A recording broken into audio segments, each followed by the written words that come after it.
Vikings iri muri filime zakunzwe ku rwego rudasanzwe, ziranagorana dore ko ziriya scene zirimo zose ziri complex. Nimvuga scene ziri complex wumve ko ari scene ushobora kujya gukina hakazamo abantu benshi, amafarasi ndetse n'ubwato, kandi byose biri buze kuza muri scene imwe. Director wayo Michel Hasty yari yiteguye zino scene ziri complex dore ko iyi Vikings yibanda kuri scene zo kurwana mu matsinda. Mbere yuko tuvuga uburyo iyi seri yakunzwe ku rwego rudasanzwe, amafaranga yatwaye kugira ngo irangire nayo yinjije, hari ibintu bitangaje byagiye bigaragara kuri set yayo, ku buryo bigira imwe muri filime ifite amasene menshi ya nyayo kandi amasene yakunzwe cyane. Ubundi bajya gukora iyi filime Vikings baragiye bazana ubwato, imyambaro n'amajovis y'aba Vikings. Ubundi muri season nyinshi usanga scene ziba zisaba ubwato bagenda bagakoresha CGI, ariko ahangaha ho bazanye ubwato bwa nyabwo, dore ko iyo babaga bagiye gukina ziriya scene zo kurwanira mu matsinda bafataga amezi ari hagati ya 2 na 3 barimo kwigisha abantu bakinnyi uburyo bazitwara, ndetse bana designinze intwaro z'aba Vikings ariko zidatyaye ku buryo nta muntu n'umwe uzabikomerekeramo.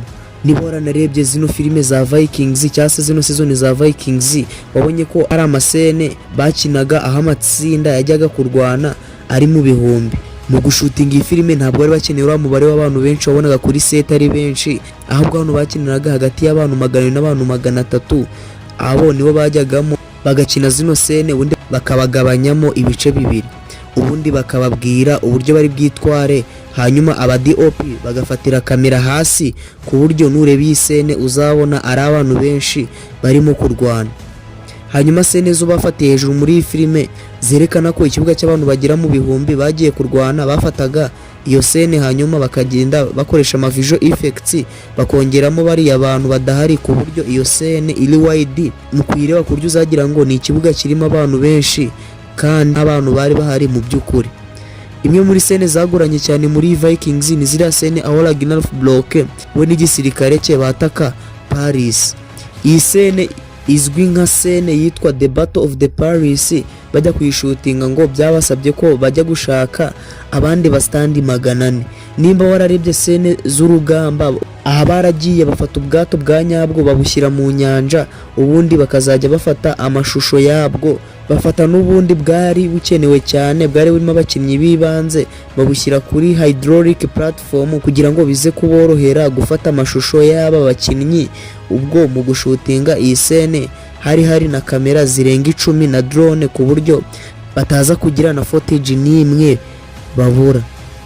Nyuma gushutinga iyi scene ya Battle of the Paris, baragiye scene bayihereza aba editor bareditinga ku buryo nta nikosa na rimwe wabona. Bajya gushutinga iyi filime babanje gufata amasaha 8 yose bari gushyira tattoo kuri Ragnar Block, iriya tattoo wamubonagaho. Mbere yo gushutinga ziriya scene wabonaga babanzaga gufata amasaha nk'3 barimo gushyiraho makeup kugira ngo ubarebe kuriya wababonye muri iyi filime.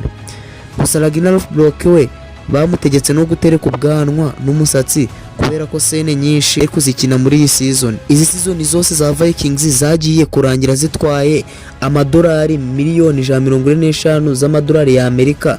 Amafaranga izi filime za Vikings zinjije ntabwo azwi neza, ariko ukurikije amasaha zagiye zirebwa bivugwa ko zinjije hagati y'amadolari miliyoni 380. Kugeza ubu iriya Vikings iri muri filime zakunzwe ku rwego rudasanzwe, ku buryo ikimara gusohoka hari izindi seri zasohotse ziyishamikiyeho. Nizere ko dukoreye subscribe kuri Kavuru Entertainment. Igitekerezo kuri filime twaza gukora ni ingenzi cyane muri comment.